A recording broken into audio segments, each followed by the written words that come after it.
My name is Evelyn Moraine, 75 years old, born under the endless drizzle of Seattle rain. I used to believe storms passed and people stayed. I was wrong. Last spring, my own children tried to lock me away in a nursing home, and that was the day I realized love without respect is just another kind of prison. I'm telling you this not for sympathy, but because someone out there might be sitting in the same quiet kitchen I once did, wondering when care became control. Stay with me till the end. Maybe my story will help you see the signs before it's too late. When the papers slid across the table, legal guardianship, power of attorney, all those polite words that mean you're no longer trusted, I looked into my daughter-in-law's eyes and saw victory. What she didn't see was that the woman she called weak had already made her first move. Seattle's rain tapped against the window that morning, steady and relentless, like a drumbeat before battle.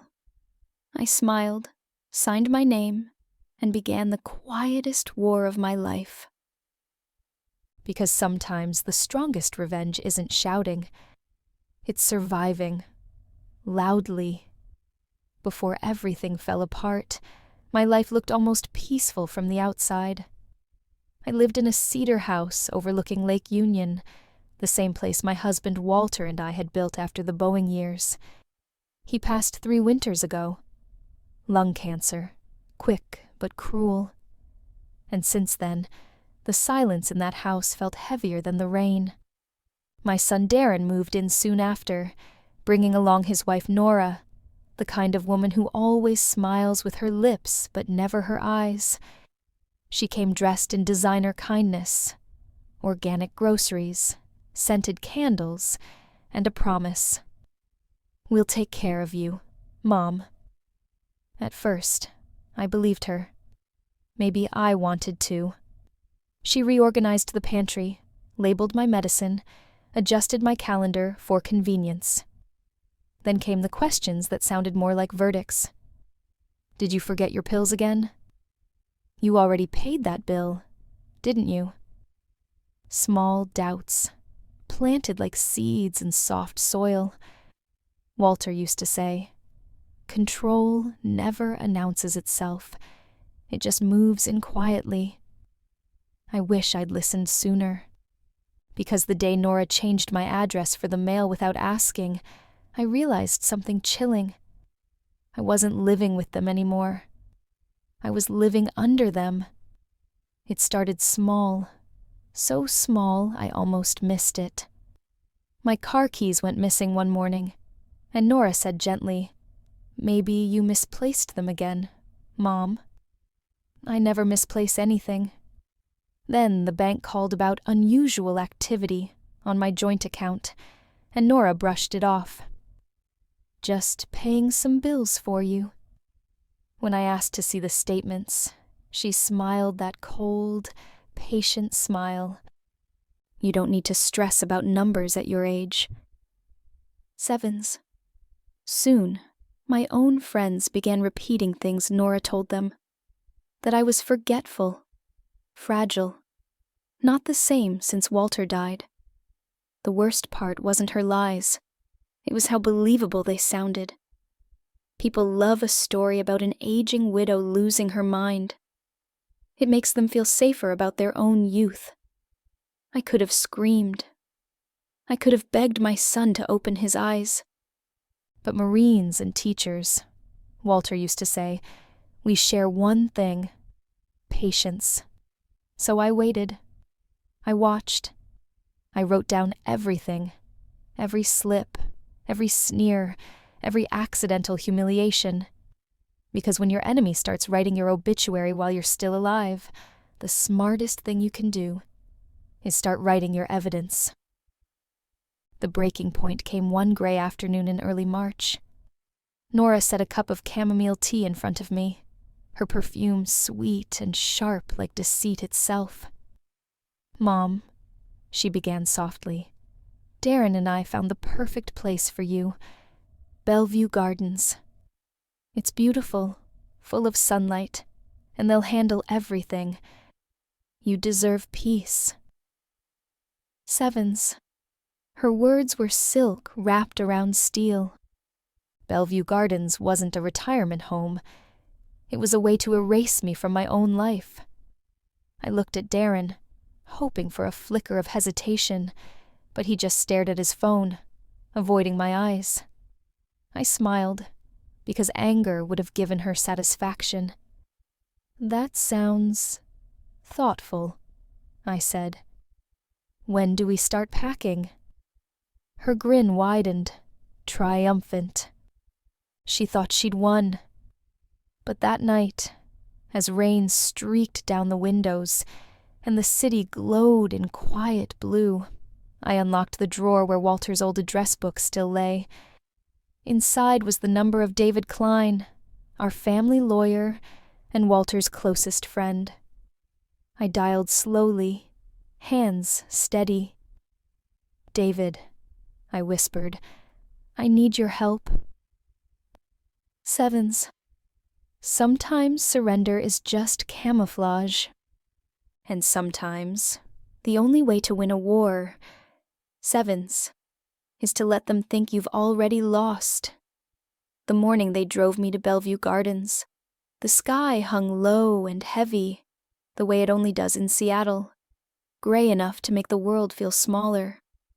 Nora sat in the front seat, humming along to some self-help podcast about setting emotional boundaries. I watched raindrops race down the window and thought, boundaries. How ironic. When we arrived, the nurse at the reception desk smiled, the kind of professional smile you learn in customer service training. "Welcome home, Mrs. Moraine," she said. Home. The word hit like a slap. I nodded politely, pretending to admire the clean hallways, the polished floors, the faint smell of bleach and lavender air freshener. Every sound echoed. Every face looked lost. Nora squeezed my arm. "You'll love it here," she said sweetly. "There's bingo on Wednesdays, and yoga for seniors." Darren avoided my eyes again, fumbling with paperwork. They both looked relieved, like they were finally off the hook. I smiled back, calm as still water. Because the truth was, I'd been preparing for this moment. I'd packed not just clothes, but copies of documents, a hidden notebook, and a plan. If Bellevue Gardens was to be my cage, then I'd make it my command center. That night, after they left, I stood by the window of my new room. Rain glimmered against the streetlights, and somewhere far off, I could hear a train whistle, lonely, defiant. I whispered to the darkness, "Walter, if you can hear me, I'm not done yet." Sevens. People think getting old means becoming helpless. But age isn't weakness. It's camouflage. It makes your enemies underestimate you. And when they underestimate you, that's when you strike. If you're listening to this, if you've ever felt cornered, written off, or silenced, don't give up just yet. I learned that the quietest moments can hold the loudest revolutions. So stay with me, because this story isn't about a woman who got left behind. It's about a woman who turned the nursing home into the first battlefield of her comeback. It took exactly 3 days for the nurses at Bellevue Gardens to stop calling me Mrs. Moraine and start calling me sweetheart. That's the first step toward erasure, when people replace your name with something softer, easier to forget. But I wasn't there to fade away. I was there to remember. The routine was predictable. Breakfast at 7, medication at 9, television by 10. I followed every rule. I smiled, nodded, listened. The staff thought I was docile, maybe even grateful. They had no idea that every night, after lights out, I sat at the small wooden desk in my room, writing everything down, every conversation, every visitor, every whisper from Nora or Darren when they called to check in. 7s. Then came Sister Margaret, the night nurse.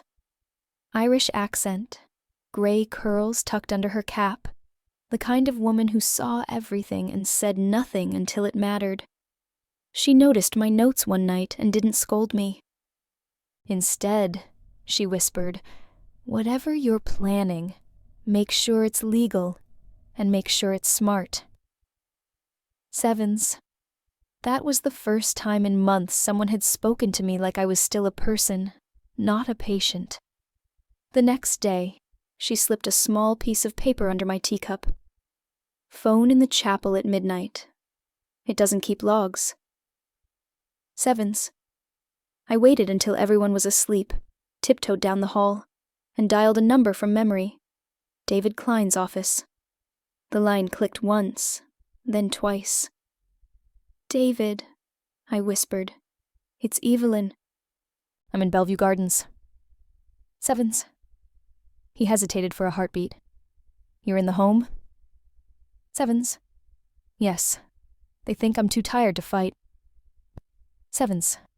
I heard him exhale sharply. "Then, they've already lost." 7s. We talked for nearly an hour.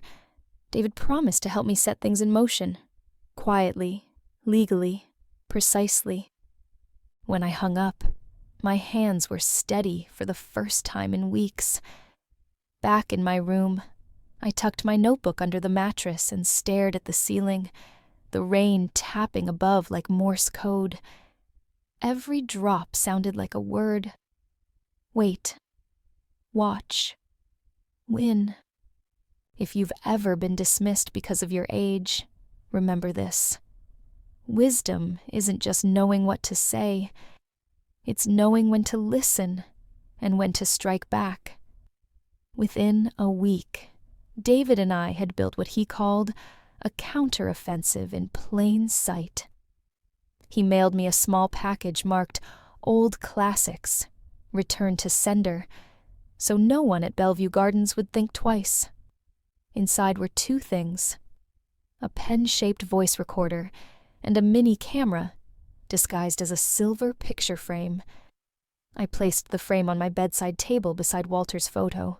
No one ever questioned a widow keeping her husband close.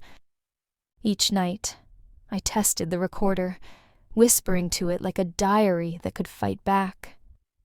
"Day 6, I said softly. "The enemy thinks I'm sleeping." I almost laughed at myself. Maybe grief had turned me dramatic, but sometimes a little drama is what keeps your spirit alive. Meanwhile, Sister Margaret kept her promise. She made sure my phone calls went unnoticed, my mail stayed untouched. "You remind me of my mother," she said one night, lowering her voice. She didn't take kindly to being underestimated either. I smiled. "Underestimation," I told her, "is the sweetest armor a woman can wear." 7s. The next phase of the plan was harder. David warned me. "They'll need you to sign something soon. Guardianship, property, maybe the will. You can't stop them yet, but you can record them." 7s. That night, I rehearsed what I'd say when they came. My heart pounded like a drum as I imagined Nora's smug voice, Darren's silence, the papers sliding across the table. I would play my part perfectly, fragile, hesitant, obedient. Outside, Seattle's rain softened into fog, wrapping the city in quiet secrecy. From my window, I could see the faint glow of the Space Needle, steady and defiant, cutting through the mist. It reminded me of something Walter once told me. Even in the thickest fog, light finds a way. 7s. I fell asleep whispering those words, The recorder's still on. If you're still listening to my story, remember this. Power doesn't always roar. Sometimes it hides behind soft smiles, shaky hands, and a quiet plan. Sometimes the strongest revolution begins in a small room, under a single lamp, with a woman everyone thought was done fighting. The call came on a Friday morning, right after breakfast. The oatmeal was still warm when the phone in my room rang, one of the few things I was still allowed to answer. Nora's voice floated through the line, honeyed and cold. "Mom, Darren and I are coming by Sunday. Just a few papers to finalize. Routine stuff. We'll bring your favorite muffins." Sevens. My heart stayed calm, almost eerily so. Routine stuff. That meant it was time. I hung up, looked at Walter's picture, and whispered, "Showtime." Sevens. That evening, I met Sister Margaret in the hallway. She adjusted my cardigan and said quietly, "You're sure you're ready for this?" Sevens. As ready as I was the day I buried my husband, I replied. Except this time, I'm burying lies. Sevens. Saturday night, I prepared the room. The camera frame was angled toward the small round table near the window. The recorder pen was clipped to my sweater pocket. I made tea, set out 2 cups, and even put fresh flowers on the windowsill. Everything looked soft, harmless, just like me. Sunday arrived wrapped in rain. The sound of it against the glass was steady, like a metronome counting down. Nora swept in wearing a white trench coat, and that victory smile she'd perfected. Darren trailed behind, pale and quiet, clutching a folder too tight. "Mom," Nora began, laying out the papers, "these are just forms to help us manage your accounts while you rest here. It's safer for everyone." Sevens. I nodded, voice trembling just enough to seem believable. "Of course, dear. I trust you." Sevens. Her eyes glimmered. She thought she'd won. She didn't notice the faint red light blinking from the photo frame, or the way my thumb brushed the pen switch. When they left, I closed the door and sat in silence. The rain had stopped, replaced by the low hum of traffic beyond the window. I took a deep breath, dialed David's number, and said 3 words we'd agreed on from the start. Sevens. Operation Magnolia. Go. Sevens. He didn't ask for details. "Understood," he said. "It's in motion." Sevens. I looked at the papers still lying on the table, their signatures gleaming wet from fresh ink. They thought they'd taken my freedom. They'd just handed me proof. Sunday night bled into Monday with that kind of sleepless silence only nursing homes know. The halls smelled faintly of antiseptic and loneliness. Somewhere down the corridor, an old television murmured the weather report. Another week of Seattle rain. I sat on the edge of my bed, the papers Nora and Darren had left spread out like battlefield debris. Each page bore my shaky signature, the product of her manipulation and my performance. They thought the ink made it legal.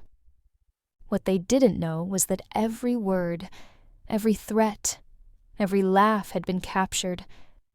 The pen recorder had caught Nora's voice perfectly, her warning that if I didn't sign, she'd burn every photo Walter ever took. The camera had caught her hand pressing mine down to the page. At 6 a.m. Sister Margaret wheeled in the breakfast tray. She took one look at my face and whispered, "It's done, isn't it?" Sevens. I nodded. They gave me exactly what I needed. Sevens. She smiled, half in awe, half in fear. You're not like the others, Mrs. Moraine. Sevens. No, I said quietly. I'm the woman they shouldn't have underestimated. Sevens. After she left, I called David.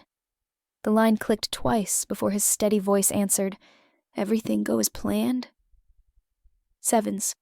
Better, I told him. They handed me the evidence gift-wrapped. Sevens. He promised to move fast, file the injunction, freeze the accounts, secure every recording. By the time Nora realized what she'd done, her access to my bank accounts would vanish.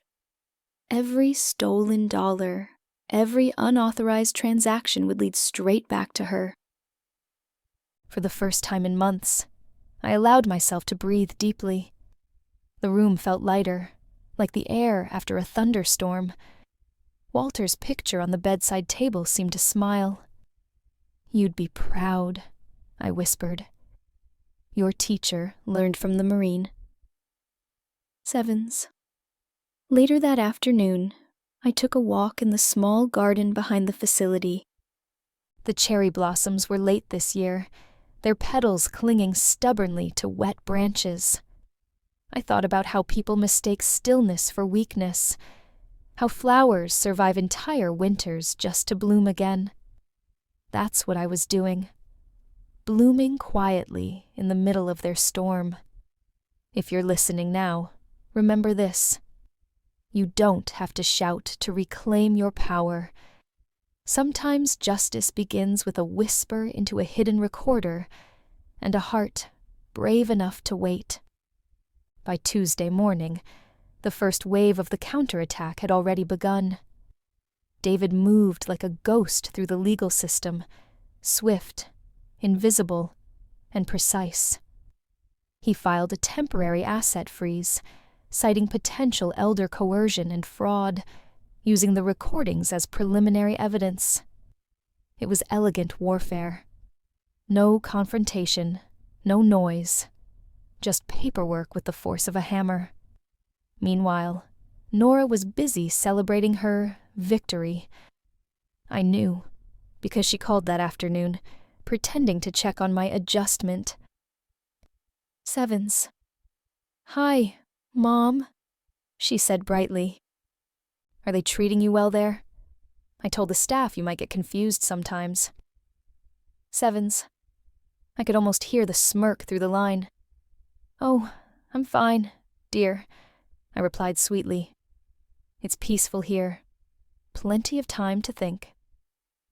Sevens. Her tone shifted, a hint of suspicion creeping in. "You sound different." Sevens. "Do I?" I asked softly.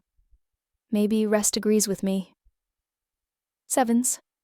When she hung up, I knew she'd start feeling that quiet kind of fear that comes before the fall, the fear of a woman realizing her prey had teeth. That evening, Sister Margaret brought me an envelope from David. Inside was a typed note and a small flash drive. The note read, "Sevens. All recordings secured. Accounts locked. Next step, court summons in progress. Keep playing calm. They'll reveal more." Sevens. I plugged the flash drive into the small TV in my room. The screen flickered, then came the sound of Nora's voice. "Sevens. If you don't sign, I swear I'll burn everything. Letters, photos, all of it." Sevens. Even after hearing it live, watching it again made my stomach twist. I wasn't proud of what she'd become, or maybe what I'd allowed her to become. But guilt has no place in war, only purpose. Later, while the rain drummed softly against the window, I wrote a new entry in my notebook. The moment they think they've taken your freedom is the moment you take back control. The trick is to let them believe they're still winning. Sevens. I tore the page out, folded it twice, and tucked it inside the frame beside Walter's photo. It wasn't just for me anymore. It was a message for every woman who'd been told she was too old, too fragile, too late to fight back. Because when people push you into a corner, they forget one truth. Corners have edges, and edges cut both ways. 2 weeks after that phone call, Nora's confidence began to crack.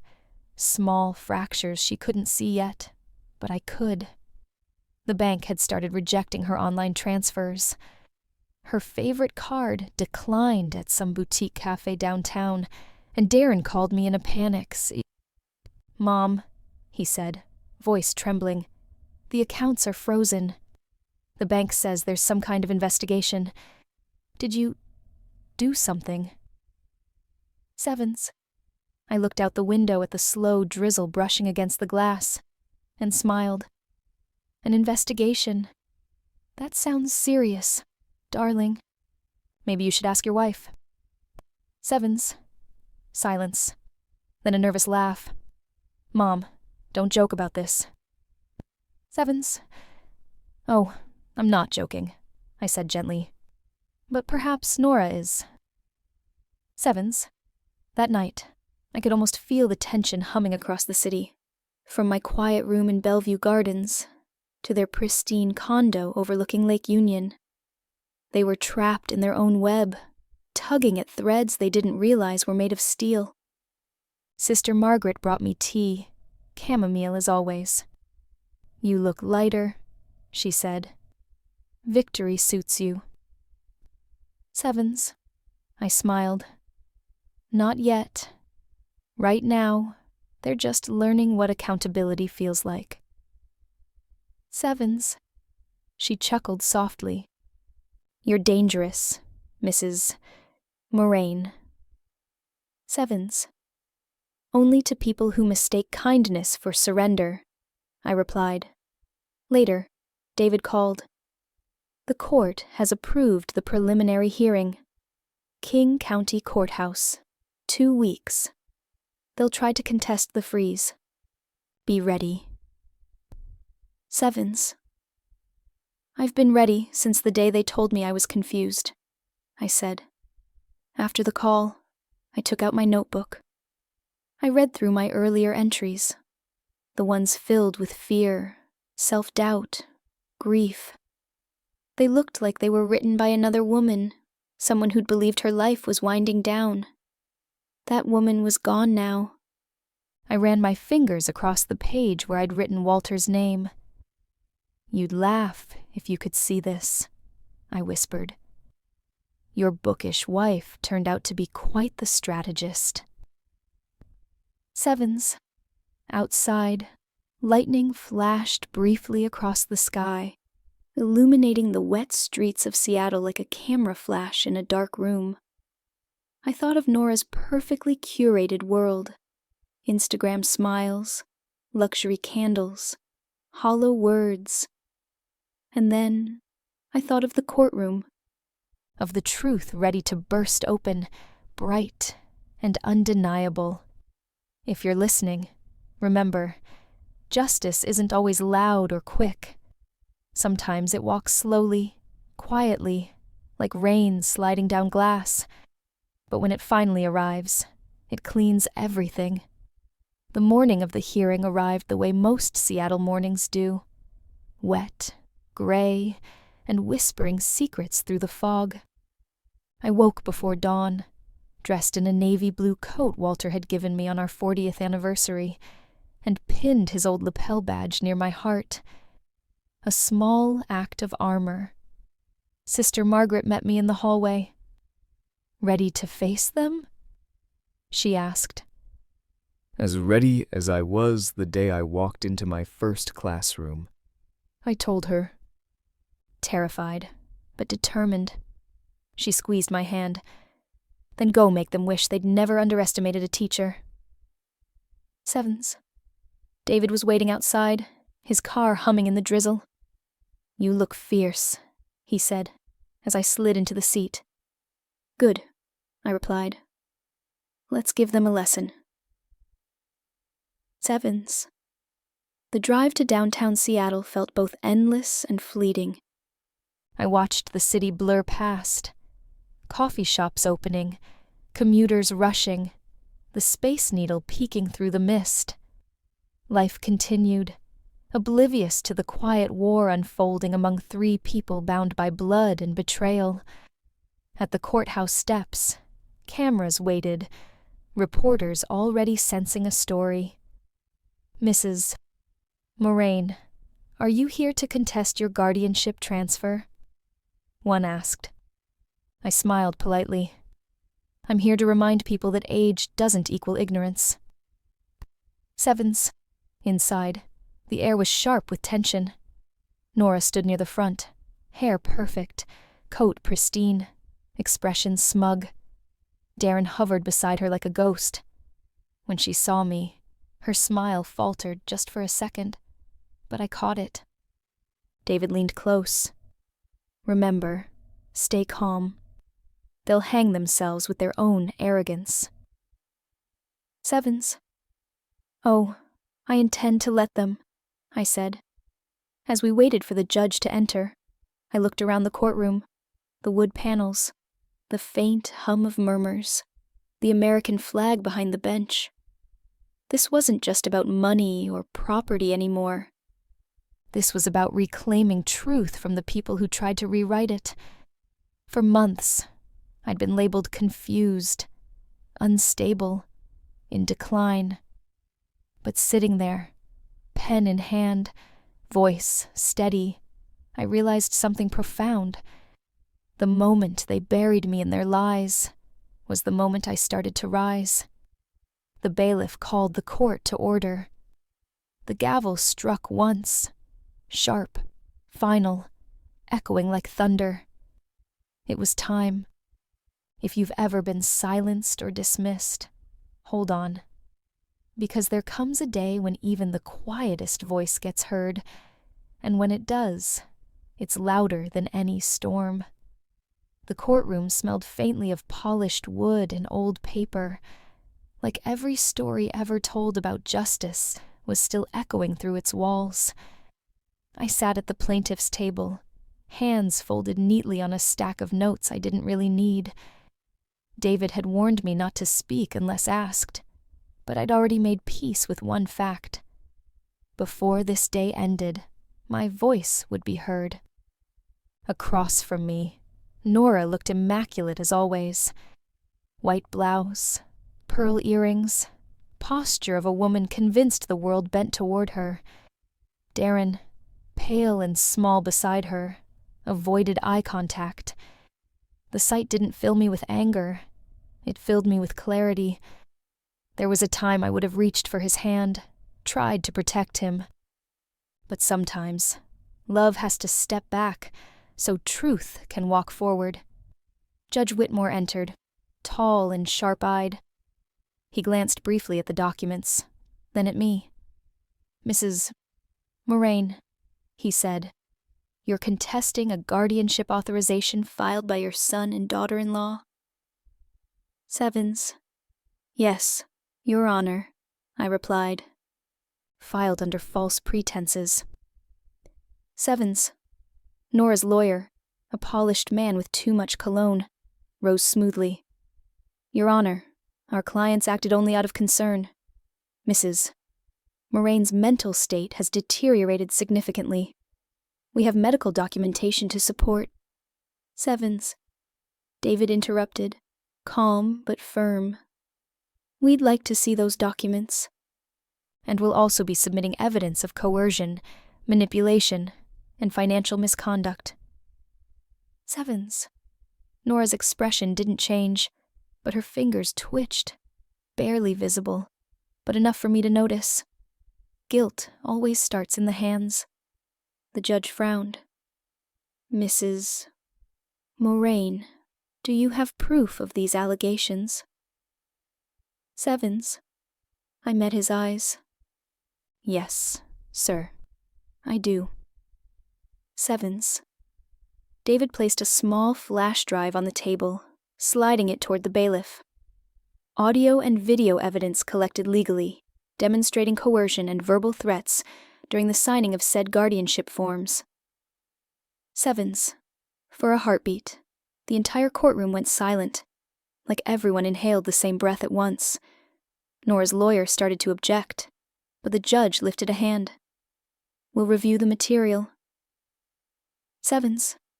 I sat back, calm as still water, and let the moment hang. It had taken months of silence, patience, and strategy to reach this second. The tide had finally turned. If you've ever been wronged, remember this. Truth doesn't rush.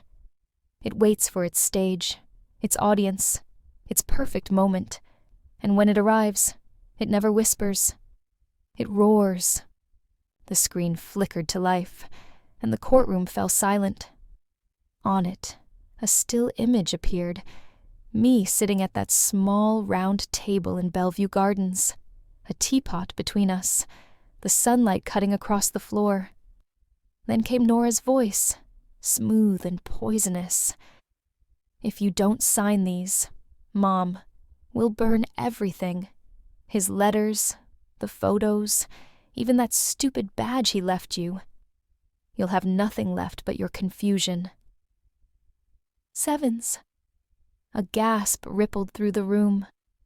The camera angle shifted slightly, catching her hand pressing down on mine as she shoved the papers toward me. Darren's voice followed, weak and uncertain. "Nora, maybe we shouldn't." "Sevens." "Shut up, Darren. She's doing this for her own good." "Sevens." I could feel every heartbeat echo in my ears. Even though I'd lived this moment once before, watching it now was like standing outside my own life, seeing the cruelty laid bare in daylight. Nora's lawyer jumped to his feet. "Your Honor, this is manipulation, clearly staged." "Sevens." Judge Whitmore's gaze cut through the noise. "Quiet, counselor. Let the record speak for itself." "Sevens." David paused the video. "Your Honor, the full footage is time-stamped and verified. You'll also hear her acknowledging the threat after signing." He pressed play again. On screen, my voice trembled. "Sevens. There. It's done. Can I keep the photos of my husband now?" "Sevens." And Nora's cold reply. "Sevens. You can keep whatever's left once we're done moving things around." "Sevens." The judge leaned back, silent, processing. Reporters in the back began scribbling frantically. David stepped forward. "This isn't just financial coercion, Your Honor. It's emotional blackmail. Elder abuse disguised as caretaking. My client acted confused, because that's exactly what they needed her to be, and exactly what she used to expose them." "Sevens." I looked toward Darren. He couldn't meet my eyes. His face had collapsed into something between shame and disbelief, as if realizing too late the depth of his complicity. For the first time, Nora's composure cracked. Her hand trembled against the table, and that perfect posture faltered. I almost pitied her. Almost. The judge spoke finally, his tone steady but sharp. "We'll take a short recess before proceeding with further evidence." "Sevens." As the gavel struck, I exhaled, my shoulders releasing months of quiet tension. That sound, the clean, final crack of truth landing, wasn't just justice. It was freedom, echoing through wood and air. If you've ever been forced into silence, remember, your story doesn't disappear. It waits, patiently, until it's ready to be heard in full color and full volume. When the recess ended, the courtroom no longer felt like neutral ground. It felt like a reckoning. Nora had gone pale under the fluorescent lights, her confidence shrinking with every whisper that rippled through the audience. Even the reporters had stopped scribbling and simply stared. Judge Whitmore cleared his throat. "We've reviewed the footage," he said evenly. The threats and coercion are undeniable. Mrs. Moraine, do you wish to make a statement before we proceed? Sevens. David touched my arm lightly, a warning to stay composed. But there are moments in life when silence becomes another kind of surrender. I rose slowly, my knees steady, despite the years they carried. Yes, Your Honor, I said. For months, I've been called forgetful, unstable, unfit. I let them believe it. I played the fool because that's what they needed me to be. But the truth is simple. I wasn't confused. I was careful. Sevens. I could feel every eye in the room on me. Nora's jaw tightened. Darren's head dropped lower. I raised my son to know the difference between right and easy, I continued, voice steady now. And I trusted the woman he married because I thought she loved him. But greed is a patient poison. It doesn't destroy all at once. It eats piece by piece until there's nothing left but justification. Sevens. Judge Whitmore leaned forward slightly. Please continue. Sevens. I don't stand here because I want revenge, I said. I stand here because I refuse to let deceit rewrite my story. My husband spent his life building what they tried to steal in one afternoon. And if there's one thing Walter Moraine taught me, it's this. When someone tries to silence you, you speak louder. Sevens. The judge nodded once. David returned to the podium, his tone measured. Your Honor, in addition to the recordings, we've provided documentation of unauthorized financial activity tied directly to the defendant's accounts. The paper trail aligns perfectly with the timeline of their coercion. Sevens. That was the final nail. Nora's lawyer whispered frantically, but she just stared at the table, her hand gripping the edge so tight her knuckles turned white. Darren's eyes met mine for a fleeting second, full of apology he didn't yet know how to express. The judge exhaled. This court finds substantial evidence of elder abuse, coercion, and fraud. A final verdict will be issued shortly. Sevens. The gavel struck once, sharp and resonant. For the first time in years, I didn't flinch at the sound of authority. I embraced it. Because that echo wasn't judgment. It was vindication. The courtroom was so quiet, you could hear the rain tapping faintly against the tall windows. Judge Whitmore adjusted his glasses and began reading from the bench, his voice calm but deliberate, the kind of tone that carries both authority and mercy. This court finds the defendants, Nora and Darren Moraine, guilty of elder coercion, financial exploitation, and attempted fraud. The guardianship documents are null and void. All assets, properties, and accounts are to be returned to Mrs. Evelyn Moraine immediately. Sevens. The words landed like thunder in a cathedral. I didn't move, didn't breathe. I just watched Nora's face collapse, her perfect poise unraveling into disbelief. She whispered something to Darren, something sharp and panicked, but he didn't answer. He just sat there, eyes glassy, staring at the floor. David squeezed my hand gently. You did it, he murmured. No, I said softly. We did it. Truth did it. Sevens. Judge Whitmore continued. Furthermore, the court recommends that both defendants attend mandatory counseling and community service at a local veterans center, where they will learn, firsthand, the value of sacrifice and integrity. Evans. That, I thought, was poetic justice. Reporters swarmed as soon as the gavel fell for the last time, flashes of light bouncing off the polished wood. Someone asked, "Mrs. Moraine, do you have anything to say to your family?" Sevens.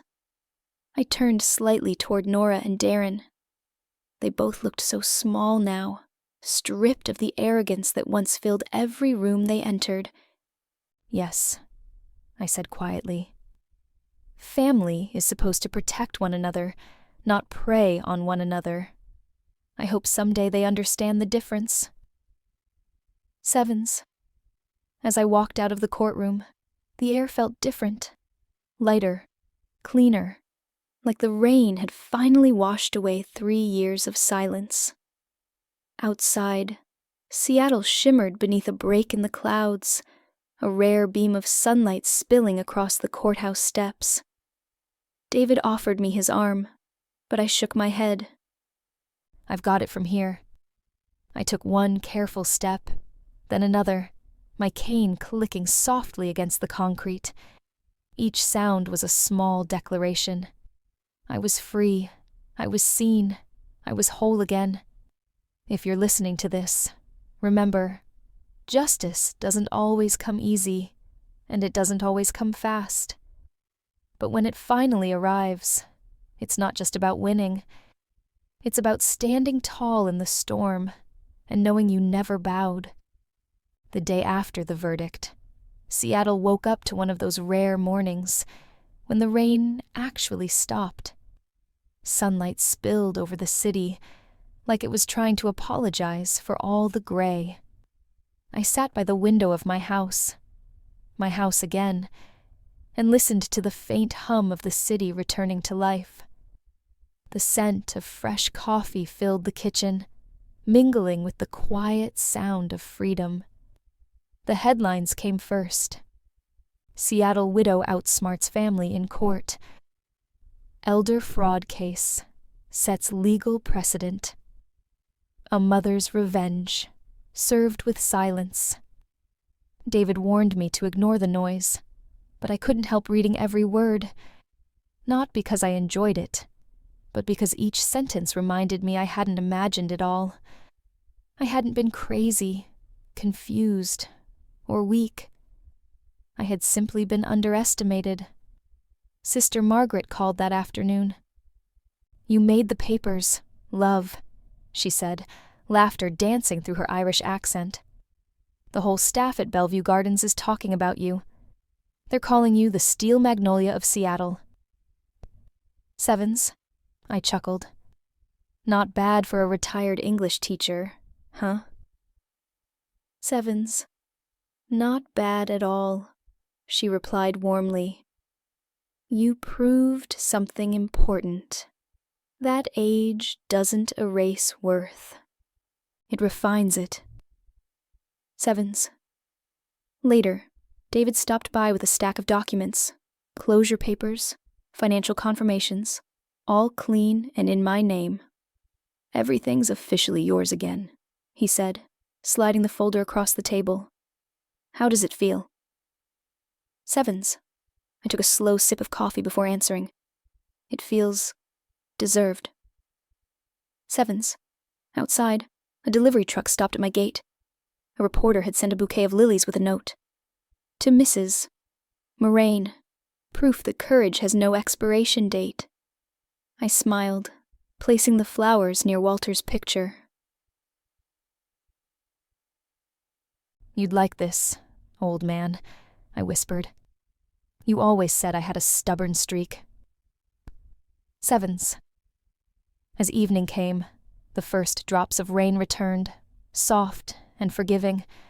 I opened the window and let the wind move through the house, carrying away the stale air of fear and deceit. If you're still with me, take this to heart. Sometimes victory isn't a roar. It's the quiet moment when you stand in your own kitchen, breathing freely, realizing no one can take your name, your home, or your story ever again. That, right there, is what freedom sounds like. A week after the verdict, the apologies began arriving, some written, some spoken, all a little too late. The first came from Darren. His handwriting was shaky, The words uneven, like guilt had made them heavy. Mom, I don't expect forgiveness. I don't even know what to ask for. Nora said it was just temporary, that we'd fix everything later. I believed her. I shouldn't have. I hope one day you can see I was weak, not cruel. Sevens. I read the letter twice, folded it neatly, and placed it in the same box that once held Walter's medals. Not because I forgave him, but because weakness is still human. Betrayal, at least in part, is a family inheritance we can choose to end. As for Nora, she didn't write. But I didn't need her to. The news said enough. Her business license suspended, her reputation shredded. The woman who once cared more about image than truth now had to live under the very spotlight she used to control. Karma, as it turns out, keeps excellent records.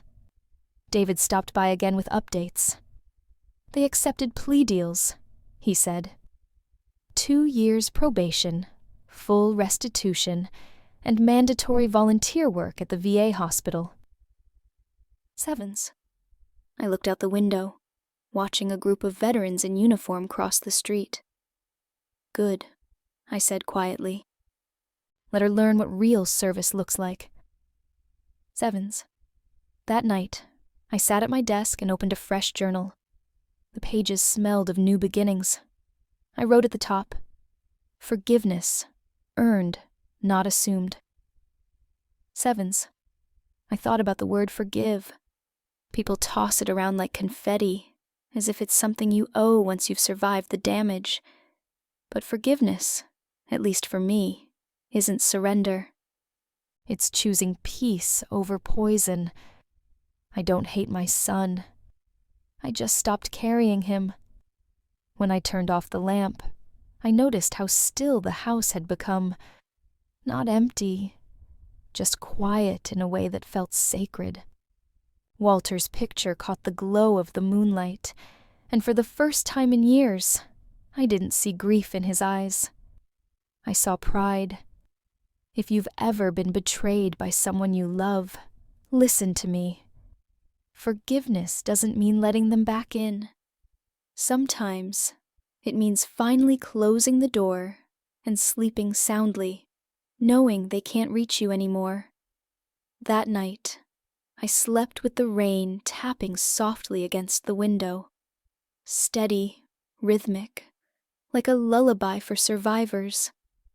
By early summer, the city had turned green again. The cherry blossoms outside my window gave way to soft leaves that shimmered each time the wind passed through. Life, I realized, has a way of growing back, quietly, but relentlessly. I started volunteering at the Seattle Community Center, teaching a small writing class for women over 60. The first day, only 4 showed up. Widows, retirees, one woman still wearing her hospital bracelet from a recent surgery. They looked nervous, fragile, exactly how I must have looked when Nora first began tightening her control. Here's the rule, I told them, handing out notebooks. You don't have to write well. You just have to write truthfully. Sevens. By the 3rd week, they stopped writing about recipes and started writing about regrets, secrets, and survival. One woman read a piece about escaping an abusive marriage after 30 years. Another wrote about losing her memory but keeping her dignity. I listened, nodding, sometimes tearing up. They thought I was their teacher, but in truth, they were teaching me the power of voice, the courage of ordinary women who'd spent too long being quiet.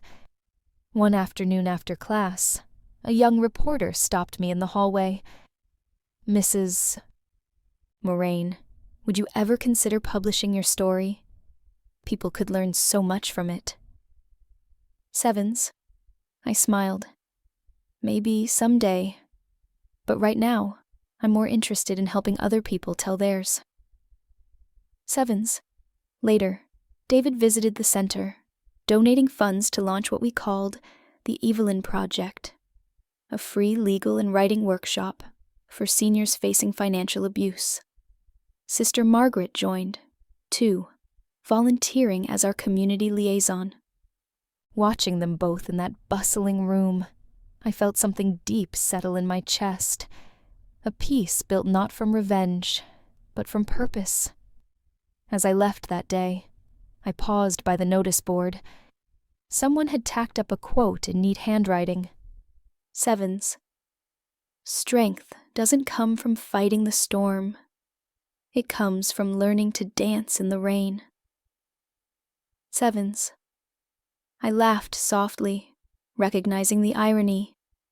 Seattle had given me a lifetime of rain, and for the first time, I didn't resent it. If you're still listening, let me tell you something important. Healing isn't about getting back what you lost. It's about discovering what you still have and realizing it's enough. That day, I locked the community center, stepped into the drizzle, and smiled. The rain didn't feel cold anymore. It felt like freedom. It's strange how peace doesn't arrive with trumpets or applause. It just sneaks in one morning, sits quietly at your kitchen table, and asks for coffee. That's how I knew I'd healed. There was no grand revelation, no single moment of triumph, just a gentle stillness that replaced the chaos. 3 months after the verdict, I hosted a small dinner at my house. Nothing fancy, just roast chicken, a bottle of red wine, and the people who'd stood beside me when no one else did. David, Sister Margaret, and a few women from my writing group. The house glowed with laughter again, the kind of laughter that feels earned. After dinner, Margaret raised her glass. "To Evelyn," she said, "for proving that truth may bend, but it never breaks." The others echoed the toast, glasses clinking like wind chimes. I smiled, touched but grounded. I didn't feel like a hero. I just felt whole. Later, as the candles burned low, I stepped outside to the porch. The night was cool, the air smelling faintly of rain and cedar. Across the lake, the city shimmered under 1,000 lights, alive, forgiving, resilient. I thought of Walter then, of how he used to say, "The strongest people are the ones who rebuild quietly." Sevens. I sat in his old rocking chair and let my thoughts wander. I didn't hate Nora anymore. Hatred takes energy, and I'd spent enough of my life feeding her power. What I felt instead was distance, a clean, unbreakable boundary. I hoped, somewhere deep inside, she was learning what humility felt like. As the clock neared midnight, I pulled out the small voice recorder David had returned to me after the trial. It still held every word, every lie, every truth that saved me. I hesitated for a moment, then pressed delete. Gone. All of it. Because justice had already been served, and I no longer needed evidence to remind me who I was. Inside, the house was quiet again. My home, my sanctuary, my proof that survival isn't just about outlasting cruelty, it's about reclaiming joy. If you followed my story this far, take this with you. Strength doesn't always roar in victory. Sometimes it whispers, "You're safe now." Sevens. And that whisper, as soft as Seattle rain, is worth more than any gavel, any apology, or any revenge. It's the sound of a woman finally at peace with her own heartbeat. By the time autumn rolled over Seattle, my life had settled into a rhythm that felt both new and deeply familiar. The mornings began with the scent of rain-soaked cedar and the hiss of my old kettle. No nurses, no condescending smiles, no sweetheart, take your meds. Just me, my coffee, and the quiet hum of a home that finally belonged to me again. The news cycle had moved on, as it always does. My story had been swallowed by newer scandals, bigger headlines. But every now and then, I still caught whispers, letters from strangers who'd read about the case. Widows, veterans, sons and daughters, who'd seen a piece of their own family in mine. Some thanked me. Others just needed someone to tell their truth to. I wrote back to every single one. One morning, a letter arrived from a woman in Ohio. My daughter took control of my finances after my stroke. She wrote, "Your story gave me the courage to call a lawyer." I held the paper for a long time before placing it beside Walter's photo. "See, old man?" I whispered. "We're still making a difference." Sevens. That week, the Seattle Times asked to interview me again. "Just one last follow-up, Mrs. Moraine," the reporter said. "People want to know how you're doing now." Sevens. I smiled. "Tell them I'm living," I said simply. "Not surviving. Living." Sevens. They ran the story under the headline, "Sevens, from victim to voice. The legacy of Evelyn Moraine." Sevens. The next day, Bellevue Gardens invited me back, not as a resident, but as a speaker for their staff training on elder care ethics. The irony wasn't lost on me. I stood in the same hallway where I once pretended to be helpless, now shaking hands with the people who'd watched my quiet rebellion unfold. "Mrs. Moraine," the head nurse said, "I hope you know you've changed the way we see our patients." Sevens. I nodded. "Good," I said. "Because every patient you meet has a story, and sometimes it's not over yet." Sevens. If you're hearing this and think you've run out of time to start over, listen carefully. You haven't. Life doesn't stop at 75. It just edits out the unnecessary characters and rewrites the script. That fall, for the first time in years, I didn't dread the rain. I opened my window, let it in, and thought, Sevens. Maybe peace doesn't mean the storm ends. Maybe it means I finally learned to dance in it. A month after the Bellevue Gardens talk, I was invited to a community forum downtown, an event about elder justice and digital awareness. They wanted me to speak about my case, to share my perspective as a survivor. The word survivor still felt strange on my tongue, but maybe that's what I'd become. The event was held at a small auditorium near Pike Place Market, all glass windows and city light. People filled every seat. Students, caregivers, retirees, even a few lawyers who'd followed my trial. When I stepped onto the stage, applause rippled through the room like rain against glass. I paused for a moment, taking it in, letting the silence that followed settle around me like calm after a storm. "I'm not here because I'm special," I began. "I'm here because I was lucky enough to remember who I was before they tried to make me forget." Sevens. I told them everything. How manipulation hides behind smiles, how easy it is for control to masquerade as love, and how every person, no matter their age, deserves to be heard before they're managed. The audience didn't interrupt. They just listened, leaning forward like they were holding their breath.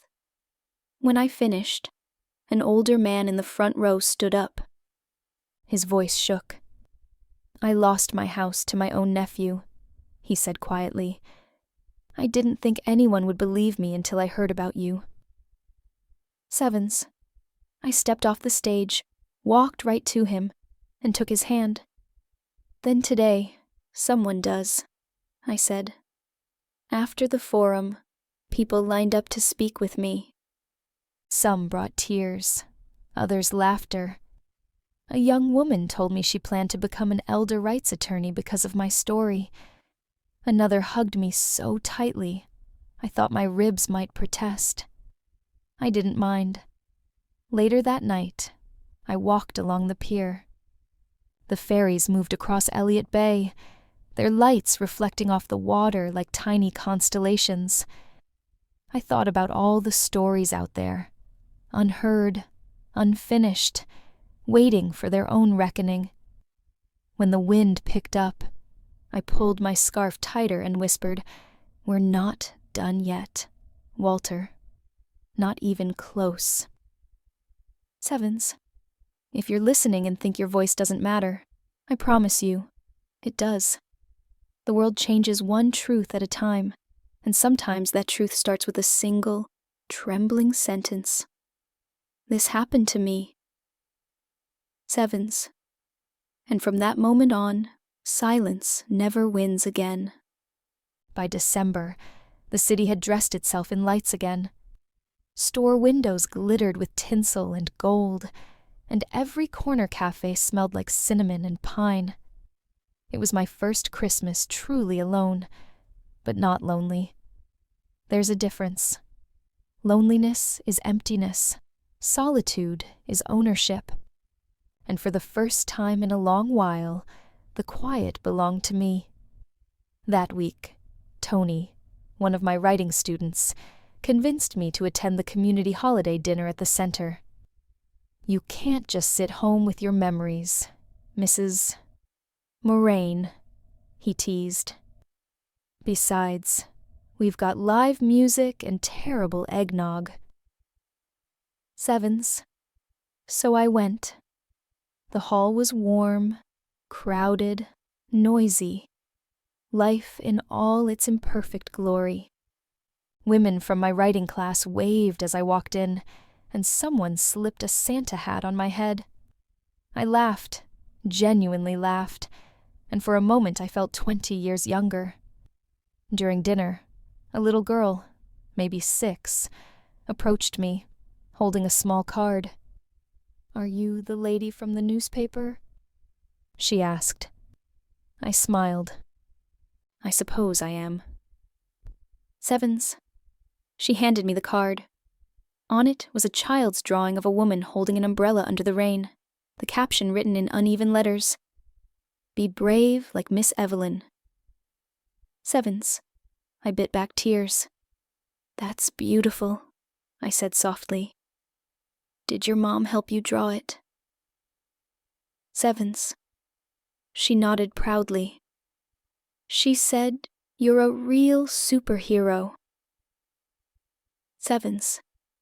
For a moment, I couldn't speak. It wasn't the applause in court or the headlines that healed me. It was that little girl's drawing, proof that courage could echo quietly across generations.